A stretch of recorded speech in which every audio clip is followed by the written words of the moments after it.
The following podcast is a deep, shallow dive production. And you're going to love it. Okay, let's go. New surveillance footage obtained exclusively by CNN appears to corroborate some of the allegations of abuse against music mogul Sean Diddy Combs. The video, captured on multiple cameras, shows Combs assaulting his then-girlfriend, Cassie Ventura, in a hallway at a Los Angeles hotel in March 2016.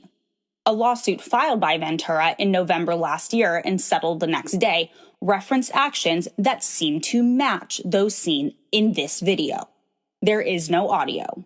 Happy Monday, everybody. Man, I hope you had a better weekend than Diddy did. Anyway, that was the clip on CNN that came out over the weekend. I don't know if you guys saw it or not, but pretty insane it was. And we're going to talk about something I think, I don't know why no one's talking about this part of it, but anyway, it was basically a video showing Puff Daddy like beating the crap out of Cassie in a hotel lobby. I mean, it was really bad, like just disgusting actually. And so, according to the complaint, Combs became extremely intoxicated and punched Miss Ventura in the face, giving her a black eye, which, according to the lawsuit, prompted Ventura to try and leave the hotel room. And then when she was leaving the hotel room, that's when the surveillance cameras caught him, like basically like at the elevator, he like threw her down, he was kicking her. I mean, just disgusting actually. And just a bad look. I mean, obviously a ridiculously bad look.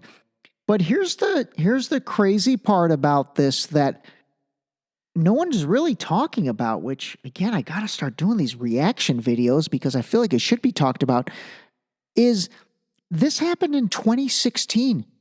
So this was 8 years ago, okay? Now, go with me on this. So 8 years ago, how many people saw this video? I'm sure the entire hotel surveillance team saw it. I'd have to imagine, I mean, maybe they didn't report it to law enforcement, but did law enforcement see this video? Did some level of management see this video? I mean, obviously there were, gosh, maybe there weren't as many eyeballs that saw this as you would think. But the crazy thing to me is, why has it taken 8 years for this to surface? I mean, that's the type of stuff that should have surfaced in 2016.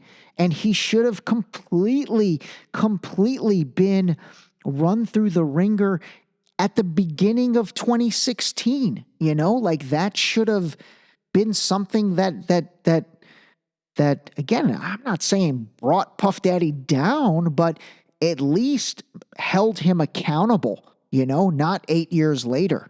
So this came out, I think it came out either Thursday or Friday, but then Diddy yesterday released a video, which, God, I'm surprised he even did, because, I mean, I don't know what kind of upside he's looking for by releasing this. It's so difficult to reflect on the darkest times in your life. Sometimes you got to do that. I was fucked up. I mean, I hit rock bottom. Again, remember, the video is from 2016, and obviously this right now was from Saturday. But I make no excuses. My behavior on that video is inexcusable. I take full responsibility for my actions in that video. I'm disgusted. I was disgusted then when I did it. I'm disgusted now. I don't really think he was disgusted then. I don't even know if he's disgusted now. He's probably just like, damn, who the hell released this? I went and I sought out professional help. I had to go into therapy, and go into rehab. Had to ask God for his mercy and grace. I'm not sure what religion Diddy is, but I'd be curious for my religious friends. Like, what do you think when you hear a statement like that after, doing something so disgusting, and then, you sort of say, I have to ask God for his whatever he said, mercy and grace? I'm so sorry. But I'm committed to be a better man each and every day. I'm not asking for forgiveness. I'm truly sorry. All right. So anyway, I mean, I didn't hear him mention Cassie's name in any of that, so he didn't apologize to her. Obviously, they've had legal dealings between the two of them, but all right, we shall see. We shall see if the Diddy saga, which seemed to like be over and laying low, let's see if the release of this video kind of sparks that up again. We shall see. What else? What else? Oh man, a lot of college graduations this weekend across the country. It was actually very nice to see. Some of my friends' kids graduated college. I had a few that graduated from our alma mater, Miami of Ohio. So congratulations to all them, and then all the other young kids that are ready to make their mark on this world and head out into that big bad world. I asked my friend Allison, her son graduated from Miami. I was like, that's awesome. Congratulations. What's next? And she texted back, unemployment. I was like, living the dream. But anyway, I said, hey, let's not think about it as unemployment. Let's think about it as a gap year. It's a gap year post-graduation.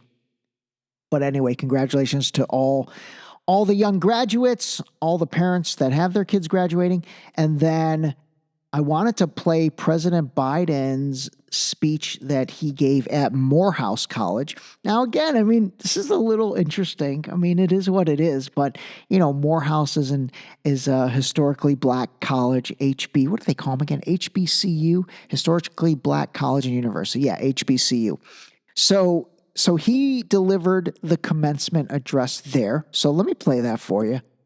Today, you missed your high school graduation. You started college just as George Floyd was murdered. And there was a reckoning on race. It's natural to wonder if democracy you hear about actually works for you. What is democracy? If black men are being killed in the street, what is democracy? The trail of broken promises still leave black communities behind. What is democracy? You have to be 10 times better than anyone else to get a fair shot. And most of all, what does it mean, as we've heard before, to be a black man who loves his country, even if it doesn't love him back in equal measure?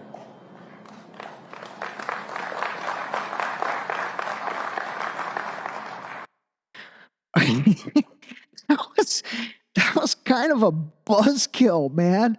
And actually, I think the crowd thought so too, because you know, that was a full auditorium and it sounded like there were 6 people clapping, and it was probably like 6 people that were like looking at each other and they're like, they didn't know if they should clap or, oh my God. Anyway, kind of an odd sentiment for, again, I'm not disagreeing with anything. I mean, obviously based on all the racial tension that's taken place a lot over the years. And then for me personally, man, I really did get enlightened a lot by watching the Made in America OJ thing.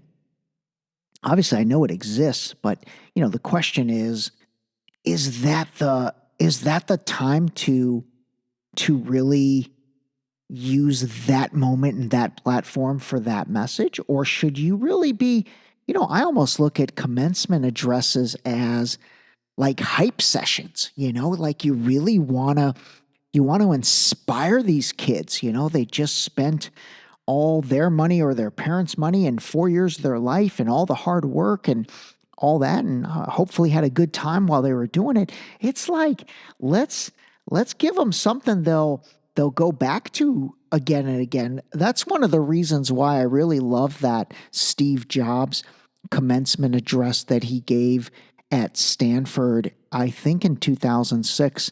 Again, I need to find more pieces of that and play that throughout different episodes. But, to me, that was I personally, honestly, I've probably listened to that thing 50 times over the past 15 or 20 years. I really have. And I used to listen to it all the time. I used to almost listen to it. I'm not even kidding. Back in like 2006, 2007, 2008, I would listen to that thing like practically on a monthly basis because it was really good. And I really enjoyed it. And it was 15 minutes of reflection. He talked about connecting the dots. He talked about connecting the dots moving forward. He used some examples of hardship that he was able to basically turn around. And I got a lot of value out of that. And honestly, a lot of motivation, especially as that was kind of the early stages of really my entrepreneurial ventures.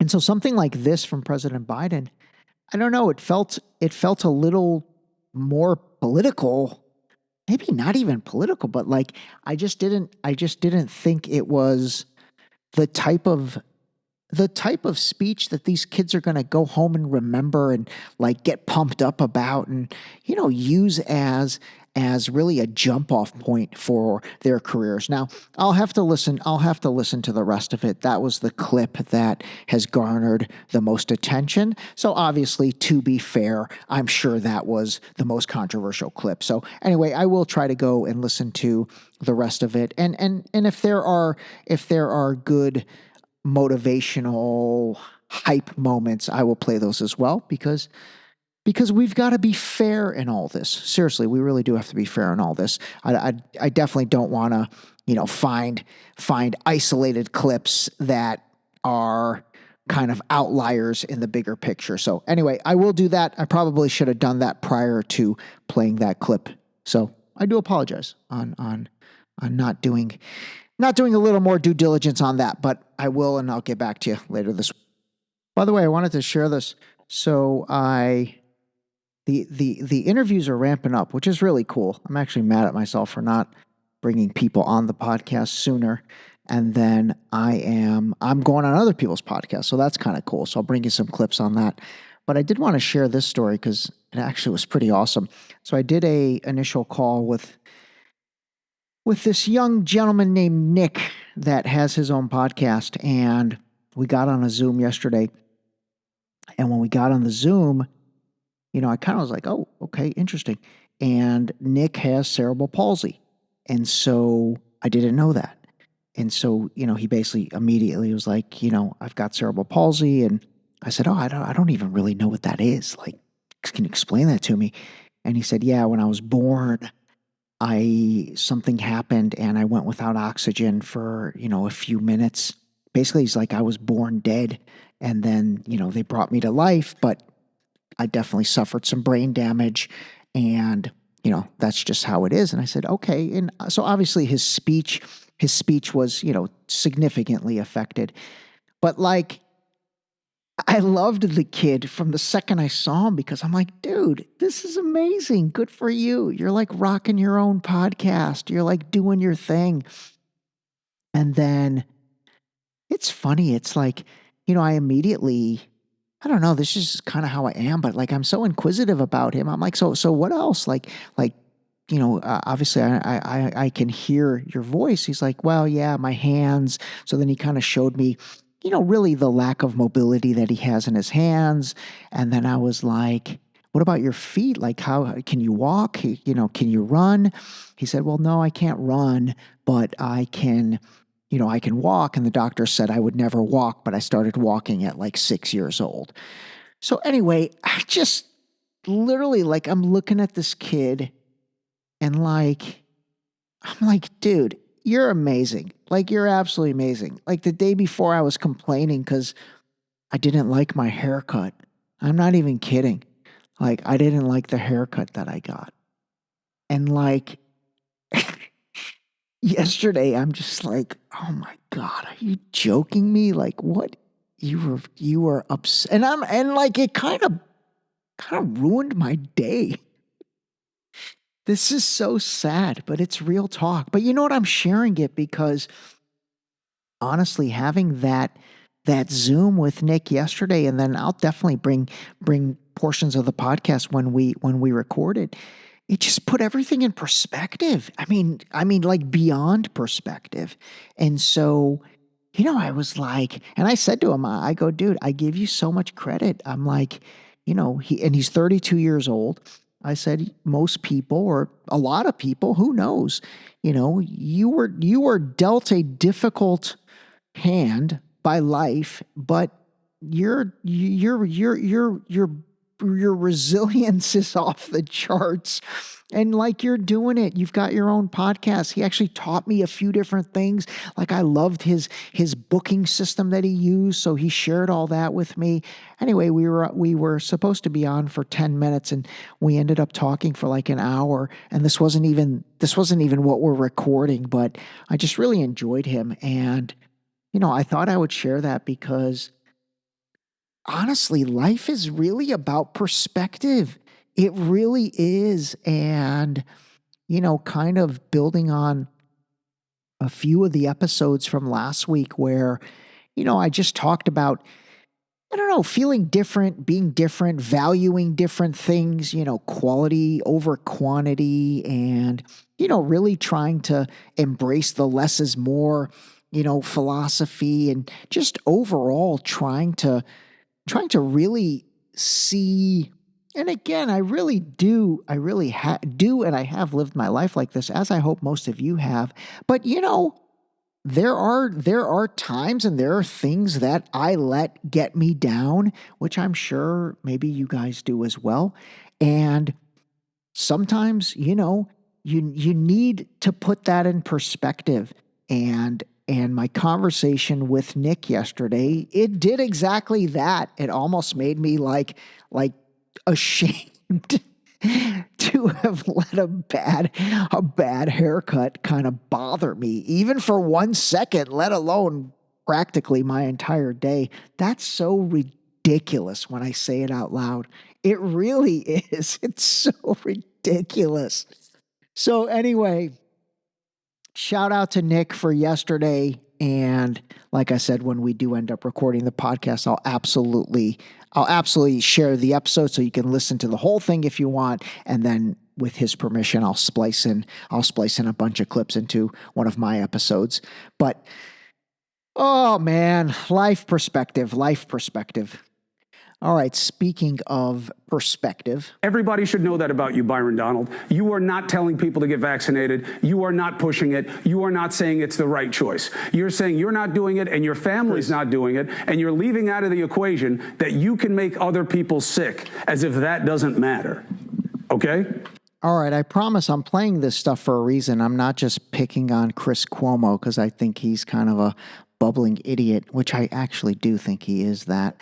But I am playing this stuff for a reason. So again, that's Chris Cuomo in 2021 interviewing a Republican, I don't know if he's a congressman or a senator from Florida, Byron Donalds.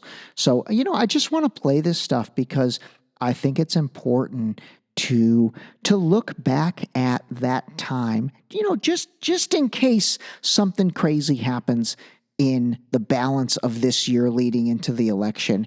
But I think it's it's always out of sight, out of mind. We forget everything. Oh my God, I forget what I did this weekend practically. But it's good to kind of be reminded at the way, the media and the people that quite frankly, a lot of people are listening to and a lot of people take their cues from. I mean, at that time, Chris Cuomo had the highest rated show on CNN. So I do think it's relevant, and I think it's important to go back and revisit basically how they were during that time. And, now they're basically coming back and, retracting everything.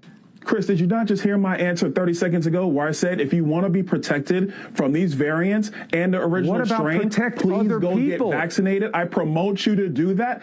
I just told you live on your own show that if you want to get vaccinated in America, go do it. But if there are Americans like myself who choose not to, please don't berate me for doing that. That is a personal choice I have made. My own health care. I am allowed to do that. I'm entitled to do Byron, that. You're absolutely right to do it. You have a right to do it. Two different statements. Okay? Do you have the right? Of course, nobody's debating that except you guys as a false choice. What I'm saying is it right to do it? All right, so again, that was 2021. I will say, man, that narrative point where it said, oh, get vaccinated or you're going to get other people sick, that just made no sense and turned out to not be true. There's a shocker. What's changed from that conversation with you and Byron to where you are today? Well, a lot has changed, and a lot needs to change that hasn't. Here's what matters to me about the clip. Apology? Of course not. I mean, that's my problem. Like, why not? Byron Donalds comes on my show now, okay? Why? Exchange of respect. Was never personal. That clip sounded really personal to me, that first one. And you know, the thing is, these guys have zero self-awareness, like absolutely zero self-awareness. Like, it's an interesting tactic, actually. And you just deflect the past and you kind of sugarcoat it and just move on to the future. I believe as a leader at that time, you had a duty to be thorough in what you were putting out there as opposed to just playing politics.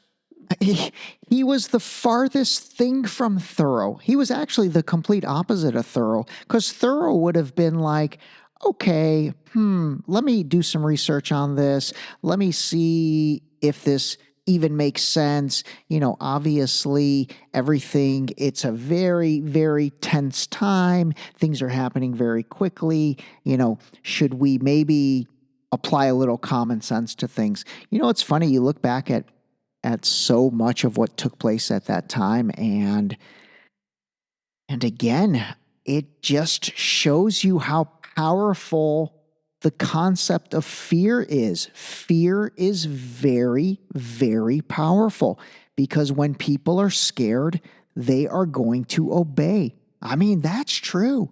Think about like a bank robbery situation or any type of situation where you feel like your life is in danger and somebody's telling you to do something. I mean, again, myself included, I'm sure. Now, again, what was taking place during that time, you know, again, I don't really consider it as drastic as like being held gunpoint or being in a hostage situation, or like having your plane hijacked or something like that, where you're like, oh my God, I better do exactly what they say. So again, I look at someone like Chris Cuomo and the way he acted during that time, and then the lack of self-awareness, the lack of authenticity that he has in order to, you know, really look back and be like, oh, you know what? Yeah, I mean, man, I got a few things wrong on that. And it was because of X, Y, Z. Or you don't even have to give it a reason. You could just say, you know what? I mean, hey, I got those things wrong, and I will try not to get them wrong in moving forward in the future. You know, to me, that's a leader. That's a leader to me, not somebody who is basically going to rationalize and justify the things he got wrong, which is pretty much what he's been doing in these series of interviews lately. All right, I did listen to 2 good podcast episodes this weekend, ironically, both on Tucker Carlson's show. Dude, Tucker he's beating me. I'm just kidding. I don't know if you guys like Tucker or you don't like Tucker. I personally like him. I mean, I think he really, I mean, there are things I disagree with him on, but overall, he tackles real subjects, and he really you know, he says the uncomfortable stuff out loud. And another guy that does that is this comedian, Dave Smith. I don't know if you guys have heard him much, but he's a really bright guy. I mean, you know, a lot of these comedians, I guess it does make sense, because you really do have to be quick on your feet and have a brain that processes things quite fast.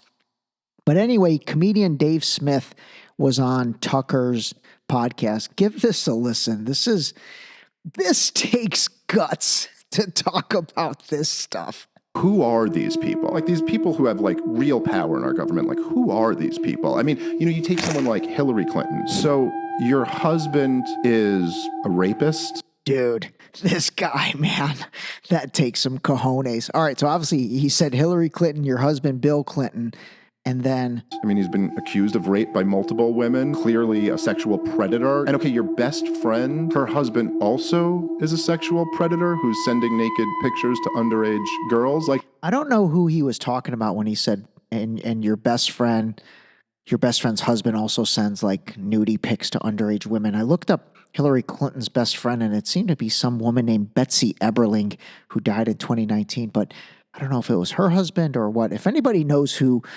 Hillary Clinton's best friend's husband was who sent DICK pics, let me know. Hey, that's weird. It is weird. How many people do you know who are married to a sexual predator whose best friend's also married to a sexual predator? Bohemian Grove is real. They're doing really weird stuff there. Jeffrey Epstein was real. There was a, pedophile ring a lot of the most powerful people were connected to, at least knew about, and didn't feel like blowing the whistle on it.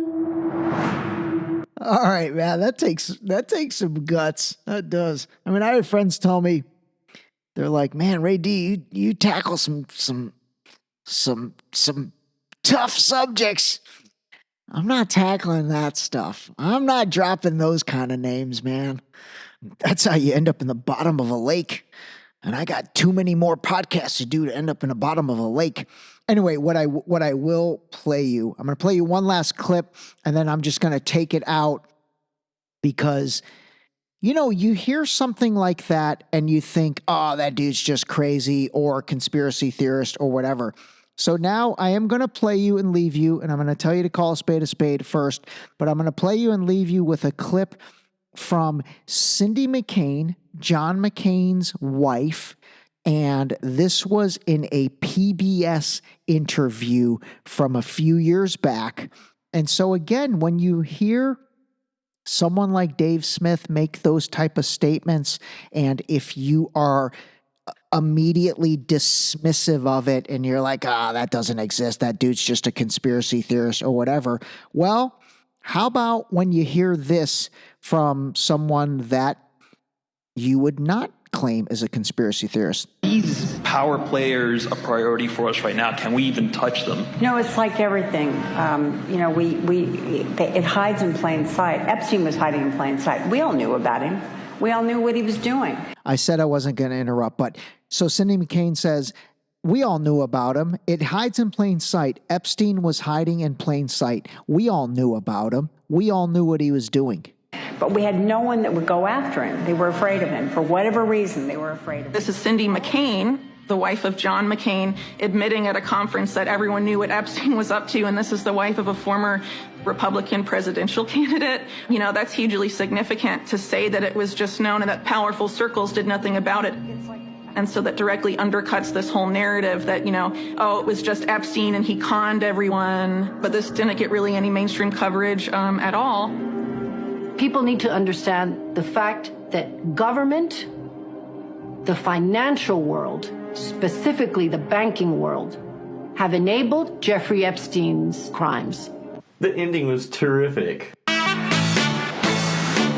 This episode was brought to you by the new book, Deep Shallow Dive Into You, available now on Amazon and Barnes & Noble in hardcover and paperback. Don't forget to sign up for our new mailing list on our website at deepshallowdive.com.